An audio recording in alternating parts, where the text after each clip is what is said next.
வணக்கம் ஃப்ரெண்ட்ஸ்.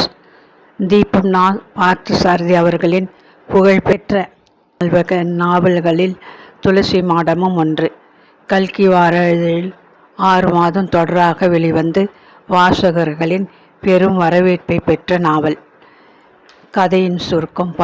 முன்னுரையில் ஆசிரியர் கூறியது: 1978 ஜூன் மாதம் முதல் 1979 ஜனவரி மாதம் வரை கல்கி வார இதழில் வெளியான இந்த நாவல் இப்போது உங்கள் முன்.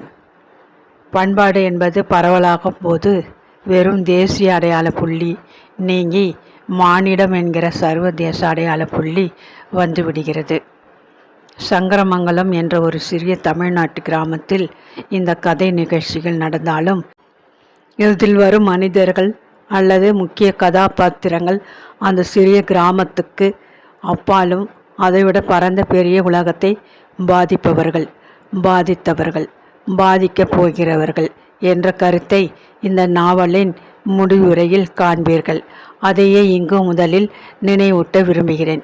உலகத்தை பொறுத்தவரை அழகிய தென்னிந்திய கிராமமான சங்கரமங்கலத்தில் விஸ்வேஸ்வர சர்மாவின் இல்லத்து துளசி மாடத்தில் தொடர்ந்து தீபம் ஏற்றப்படுகிறது என்பதுதான் முக்கியம். ஆனால் அந்த கிராமத்தை பொறுத்தவரையிலோ அந்த தீபம் எந்த கைகளால் யாரால் ஏற்றப்படுகிறது என்பது மட்டுமே மிகவும் முக்கியம். பூர்ண ஞானிகளும் விருப்பு வெறுப்பற்ற அறிவாளிகளும் உலகெங்கும் உள்ள மனிதர்களை இனம், நிறம், மொழி வேறுபாடுகளை கருதாமல் சமதிருஷ்டியோடு பார்க்கிறார்கள்.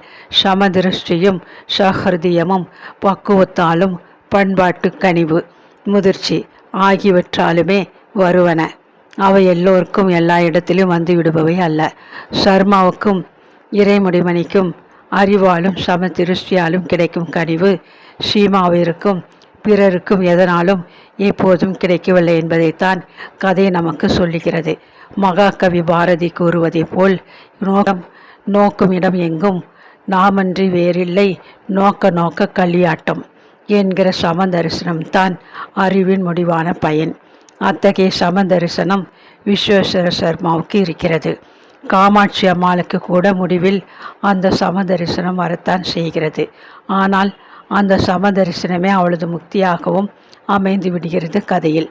அத்தகைய சம தரிசனமும் மன விசாலமும் ஏற்பட இக்கதை ஒரு சிறு உதவினாலும் அதற்காக இதை எழுதிய ஆசிரியரன் பெருமை மகிழ்ச்சி அடைய முடியும் என்பதை வாசகர்களுக்கு சொல்லிக்கொள்ள விரும்புகிறேன். பார்த்தசாரதி இவ்வாறாக அவர் தன் நாவலின் முன்னுரையில் கூறியுள்ளார். வாருங்கள் கதைக்குள் போவோம். அத்தியாயம் 1. புதன்கிழமைக்கும் வெள்ளிக்கிழமைக்கும் நடுவில் சங்கரமங்கலம் விஸ்வேஸ்வர சர்மாவின் அந்த குடும்பத்தில் அப்படி என்னத்தான் நடந்துவிட்டது? ரவி பாரிஸிலிருந்து எழுதி வியாழக்கிழமை காலையில் இங்கே கிடைத்திருக்கிற அந்த விமான தபால் கடிதம்தான் இந்த மாறுதல்களை உண்டாக்கி இருக்க வேண்டும். கடிதத்தை படித்த பின் என்ன செய்வது என்ற மலைப்பு, இனி எப்படி நடக்கும் என்ற ஆவல், எப்படி அதற்கு ஒத்துக்கொள்வது என்ற தயக்கம், யார் யார் என்ன நினைப்பார்கள் என்ற பயம் எல்லாம் விஸ்வேஸ்வர சர்மாவின் மனத்தை பற்றி கொண்டு உலுக்கின. ரவியை பிரான்சுக்கு போக அனுமதித்திருக்கவே வேண்டாமோ என்று தோன்றியது இப்போது. வேணு மாமாவின் யோசனைப்படி ஆங்கில பத்திரிகைகளில் கொடுப்பதற்காக எழுதி வைத்திருந்த மணமகள் தேவை விளம்பரத்தை கொடுக்கும் எண்ணம் இப்போது அவருக்கு இல்லை. அப்படி ஒரு விளம்பரம் கொடுப்பதற்கு இனிமேல் அவசியம் இருப்பதாகவும் அவருக்கு தோன்றவில்லை. அவர் முடிவு செய்வதற்கென்று இதற்கு பின் அவருடைய திருக்குமரனால் எதுவும் மீதம் விடப்பட்டிருக்கவில்லை. எல்லாம் முடிந்துவிட்டது அல்லது கைமீறி போயிருந்தது. வெள்ளிக்கிழமை காலை உள்ளூர் நியூஸ் ஏஜென்ட் பத்திரிகைக்கு வாங்கி அனுப்புவதற்காக அந்த மணமகள் தேவை விளம்பரத்தை அவரிடம் வந்து கேட்டபோது, இப்போ வேண்டாம், மறுபடியும் நானே சொல்லி அனுப்புகிறேனே என்று அவனுக்கு பூசி மெழுகினாற் போல பதிலை சொல்லி மறுத்துவிட்டார். புதன்கிழமை காலையில் பத்திரிகை போடும்போது நாளன்னைக்கு வெள்ளிக்கிழமை காலம்பர ஒரு விளம்பரம் தரேன், அதை பேப்பருக்கு அனுப்பிடணும், என்ன பணம் 6 கணக்கு பார்த்து சொன்னால் அதுக்கும் கூடவே செக் எழுதி தந்துடுறேன் என்று கூறியிருந்தவர் வெள்ளிக்கிழமை அந்த எண்ணத்தை உடனே கைவிடும்படி அப்படி என்ன ஆயிற்றென்றே புரியவில்லை. தனக்கு கிடைக்க இருந்த விளம்பர கமிஷன் போய்விட்டது என்று ஏஜென்ட்டுக்கு வருத்தம். அந்த ஊரிலும் அக்கம் பக்கத்து ஊரிலுமாக இப்படி ஏதாவது 10-12 விளம்பரங்களை வாங்கி அனுப்புவதன் மூலம் பத்திரிகைகளின் விற்பனை கமிஷன் தவிர விளம்பர கமிஷனாகவும் அவனுக்கு ஏதாவது கிடைக்கும். ஏஜெண்டை பொறுத்தவரை அந்த மாத விளம்பரங்களில் ஒன்று இப்போது போய்விட்டது. நஷ்டம்தான். ஐரோப்பிய நகரம் ஒன்றில் சில ஆண்டுகள் வசித்துவிட்டு தாயகம் திரும்பும் மேற்படிப்பும் உயர்கல்வி தகுதியும் உள்ள 32 வயது மணமகனுக்கு மணமகள் தேவை. கௌஷிக கோத்திரம் அல்லாத கோத்திரத்தை சேர்ந்தவர் எழுதவும். மணமகள் அழகாகவும் லட்சணமாகவும் குடும்ப பாங்காகவும் அடக்கமாகவும் இருக்க வேண்டும். BA வரை படித்திருத்தல் நல்லது. குறைந்தபட்சம் SSLCயாவது பாஸ் செய்திருக்க வேண்டும்.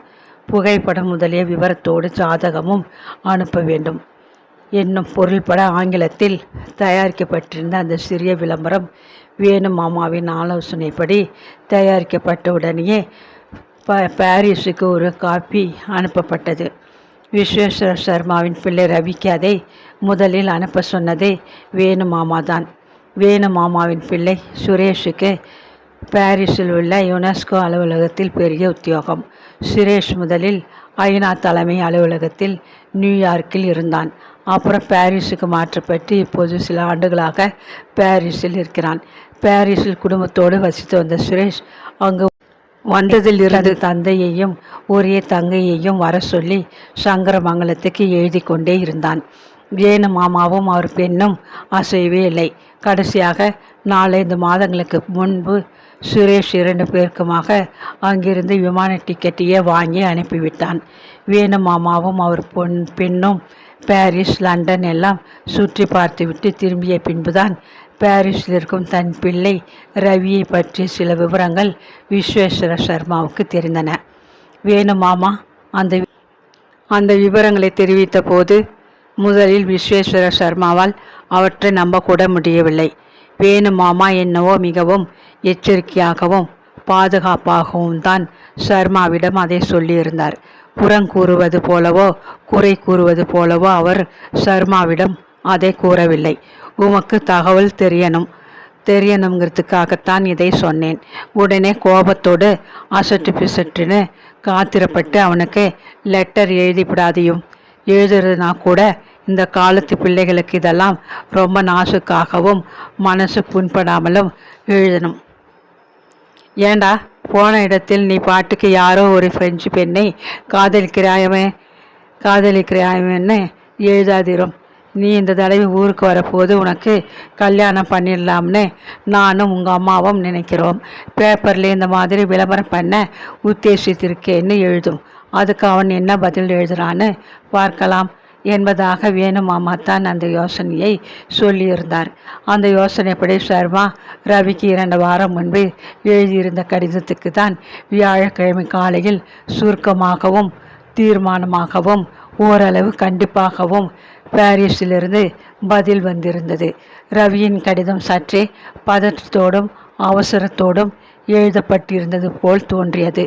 மணமகள் தேவை, விளம்பரம் அவசியமில்லை, அதை உடனே நிறுத்தவும். இங்கு சில மாதங்களுக்கு முன்பு வந்திருந்த வேணு மாமாவோ அவர் பெண் வசந்தியோ என்னை பற்றிய விவரங்களை உங்களுக்கு சொல்லியிருப்பார்கள் என்று நினைக்கிறேன். அவர்கள் அந்த விவரங்களை எல்லாம் சொல்லியதின் பின் உங்களுக்கு எழுத சந்தேகத்தின் பெயரில் நீங்கள் எழுதியிருந்தாலும் சரி, எந்த விவரமும் உங்களுக்கு தெரியாமல் நீங்களாகவே எனக்கு எழுதியிருந்தாலும் சரி என்பதில் இதுதான். இதில் மாறுதல் எதுவும் எதிர்பார்க்க வேண்டாம். நான் என் மனதை மிகவும் கவர்ந்துவிட்ட பிரெஞ்சு யுவதி கெமலிக் இஸ்யூட்டின்னு என்ற அவள் பெயரை என் உச்சரிப்பு வசதிக்காக கமலி என்று இந்திய தன்மையொட்டி அழைக்கிறேன். நான் காதலிக்கிறேன், அவளும் என்னை காதலிக்கிறாள். நான் இன்றி அவள் வாழ முடியாது, அவள் இன்றி நான் வாழ முடியாது, இது நிச்சயம். அவளுடைய பெயரில் நான் செய்துள்ள மாற்றம் உங்களுக்கு பிடிக்கும் என்று நினைக்கிறேன். அவளும் இந்தியாவை சுற்றி பார்க்கவும் என் பெற்றோர்களாகிய உங்களையெல்லாம் காணவும் மிகவும் ஆவலாக இருக்கிறாள். இம்முறை நான் வரும்போது கமலியையும் அங்கு அழைத்து வருவதாக முடிவு செய்திருக்கிறேன். மகாலட்சுமி போன்ற அழகும், புன்னகை மாறாத துருதுருவென்ற முகக்கலையும், மாற்றுக்குறையாத சுவக்க தங்கம் போன்ற நிறமும் உள்ள மருமகளை அவளிடம் அழைத்து வருவதாக தயவு செய்து அம்மாவிடம் சொல்லுங்கள். கமலிக்கும் இந்த தாய்மார்கள், இளம் பெண்கள் இவர்களோடெல்லாம் பழகி பல விஷயங்களை அறிய வேண்டும் என்பதில் கொள்ளை ஆசை. அம்மாவோ நீங்களோ கமலியிடம் எந்த விதமான கோபதாபங்களையோ மனஸ்தாபங்களையோ காண்பிக்க கூடாது. இது என்னுடைய வேண்டுகோள். சின்ன வயதில் நீங்கள் எனக்கு கற்பித்த சமஸ்கிருத காவியங்களில் காந்தர்வ விவாகம் என்பதற்கு விளக்கம் சொல்லும்போது கொடுப்பவர்களும் ஏற்பவர்களும் இன்றி சகல லட்சணமும் பொருந்திய ஓர் இளைஞனும் இளம் பெண்ணும் தமக்குள் தாமே சந்தித்து மனமும் உடம்பும் இணைவது என்று விளக்கம் சொல்லியிருக்கிறீர்கள். விவாகங்களில் உயர்ந்த தரத்து விவாகம் அதுதான் என்பதையும் விளக்கியிருக்கிறீர்கள். அதை இப்போது உங்களுக்கு ஞாபகப்படுத்த மட்டும் விரும்புகிறேன். உங்கள் மன உணர்ச்சிகள் எப்படி இருக்கும்? அம்மா என்ன நினைப்பாள் என்றெல்லாம் என்னால் இங்கிருந்தே அனுமானம் செய்து கொள்ள முடிகிறது. குமார் நன்றாக படிக்கிறானா? பாருவுக்கு என் பிரியத்தை சொல்லவும். இருவரிடமும் அவர்களுடைய பிரெஞ்சு மன்னி அவர்களை சந்திக்க மிகவும் ஆவலாக இருக்கிறாள் என்று சொல்லவும். வேணு மாமாவையையும் அவர் பெண் வசந்தியையும் கேட்டதாக சொல்லுங்கள். வசந்தி இங்கே வந்திருந்த போது கமலியோடு நன்றாக பழகினாள். கமலிக்கு அவளையும் அவளுக்கு கமலியையும் ரொம்ப பிடித்து போயிற்று. மாமாவிடமும் வசந்தியிடமும் நாங்கள் வருகிற தகவலை சொல்லவும். உங்கள் பிரியமுள்ள ரவி. அருமை பிள்ளையாண்டான் ரவியின் இந்த கடிதத்தை திரும்ப திரும்ப பலமுறை படித்து விட்டார் சர்மா. அவருடைய மனைவி காமாட்சி வேறு தொணத்தாள். ஏன்னா நீங்கள் ஒரேடியாக கவலையிலே மூழ்கிறாப்பால? ரவி அப்படி என்ன தான் எழுதியிருக்கிறான்? எனக்கு தான் கொஞ்சம் படித்து சொல்லுங்களேன், கேட்கிறேன். உனக்கு இப்போ ஒன்றும் தெரிய வேண்டாம். நீ குய்ய முறியோன்னு கூப்பாடு போட்டு ஊரே கூட்டி விடுவ. விஷயம் ரசாபாசம் ஆயிடும். நீங்கள் படித்து காட்டலனா அதை படித்து தெரிஞ்சுக்க முடியாதுன்னு நினச்சிக்க வேண்டாம். பார்வை படிக்க சொல்கிறேன். இல்லை நான் சாயங்காலம் குமார் வந்தானா அவனை படிக்க சொல்லி கேட்டுப்பேன். காமாட்சி அம்மாள் இப்படி சொல்லவே ஷர்மா முன் ஜாக்கிரதையாக அந்த கடிதத்தை இரும்பு பெட்டியில் வைத்து பூட்டி கொண்டார். இரும்பு பெட்டி சாவி எப்போதும் அவர் இடுப்பை விட்டு இறங்காது. சாதாரணமாகவே தூண்டி துருவி விசாரிக்கும் இயல்புள்ள காமாட்சி அம்மாளிடம் உனக்கு இப்போ ஒன்றும் தெரிய வேண்டாம். நீ குய்யோ முறையான கூப்பாடு போட்டு ஊரே கூட்டிவிடுவ. விஷயம் ரசபாசம் ஆயிடும் என்று அவர் பதில் சொல்லிய விதமே அவள் ஆவலை அதிகப்படுத்தி விட்டிருக்கும். காமாட்சி அம்மாளுக்கு கொஞ்சம் காது மந்தம். வழக்கம் போல் உனக்கு இப்போ ஒன்றும் என்று இறந்து உரத்த குரலில் தொடங்கிய சர்மா அந்த முதல் 3 சொற்களுக்கு பின் ஒலியை மெதுவாக்கி மற்ற வார்த்தைகளை வென்று விழுங்கினாற் போல அமுக்கிவிட்டார். ஆகவே உரையாடலின் பின்பகுதியில் அவர் என்ன சொன்னார் என்று நல்ல வேளையாக காமாட்சி அம்மாளுக்கு புரியவில்லை. சங்கரமங்கலம் அக்ரஹாரம் மற்ற எல்லா அக்ரஹாரங்களையும் போல வம்பு தும்புகளும் புறம் பேசுதலும் பொருளற்ற விரோதங்களும் பயனற்ற முரண்டுகளும் நிறைந்ததுதான். எல்லா விதமான மனிதர்களும் அங்கு இருந்தார்கள்.